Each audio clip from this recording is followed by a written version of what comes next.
নমস্কার, এডু চর্চায় সকলকে স্বাগত। আমরা জানি যে সরকারি কর্মচারী বা শিক্ষকদের বেতন হয়ে থাকে সেই মাসেরই শেষ দিনে। এমনকি পার্শ্ব শিক্ষকের বেতনও সেই মাসেরই শেষ দিনে কখনো কখনো হয়ে থাকে, কখনো কখনো 1 তারিখ বা 2 তারিখ হয়। কিন্তু এসএসকে এমএসকে এর ক্ষেত্রে এর কিন্তু ব্যতিক্রমের কারণগুলো কিন্তু এর আগে একটি ভিডিওতে আমি জানিয়েছিলাম।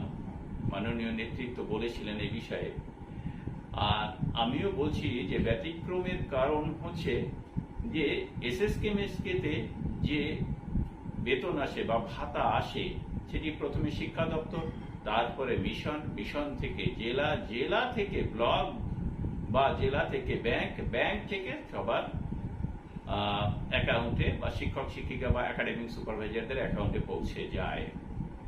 তো আমাকে আজকে অনেকেই মেসেজ করেছেন বা ফোন করে জানতে চেয়েছেন এসএসকে এমএসকে এর বেতনই বলি বা ভাতাই বলি তার খবর কি।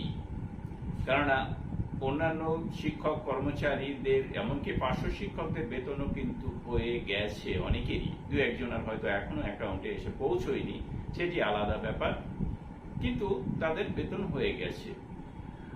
তাহলে এসএসকে এমএসকে টিচারদের বেতনের কি খবর? তো আমি সেই মতো যা খবর পেয়েছি সেটি আপনাদের সামনে তুলে ধরছি। তো এখনো পর্যন্ত যা খবর পেয়েছি যে মিশন থেকে কিন্তু টাকা জেলাতে এসে পৌঁছয়নি। এবার প্রশ্ন হচ্ছে যে কেউ জানতে চেয়েছেন যে তারা নাকি খবর পেয়েছেন যে গতকাল অর্থাৎ 30 তারিখেই নাকি মিশন থেকে টাকা জেলাতে এসে পৌঁছেছে।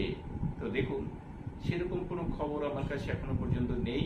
তবে সূত্র মারফত, এবার সূত্র বলতে আপনারা যদি প্রশ্ন করেন যে আপনি কোন সূত্র থেকে জানতে পেরেছেন, সেটি সম্পর্কে আমার বলাটা ঠিক হবে না, বা আমি মনে করি সেইটা না বলাই শ্রেয়। তো সেই সূত্র মারফত আমি যা জানতে পেরেছি তাতে আগামী সোমবার বা মঙ্গলবার, সোমবারও হতে পারে মঙ্গলবারও হতে পারে, মিশন থেকে টাকা জেলাতে পাঠানোর ব্যবস্থা করা হতে পারে। এটাও কিন্তু একেবারে 100% কনফার্ম নয়।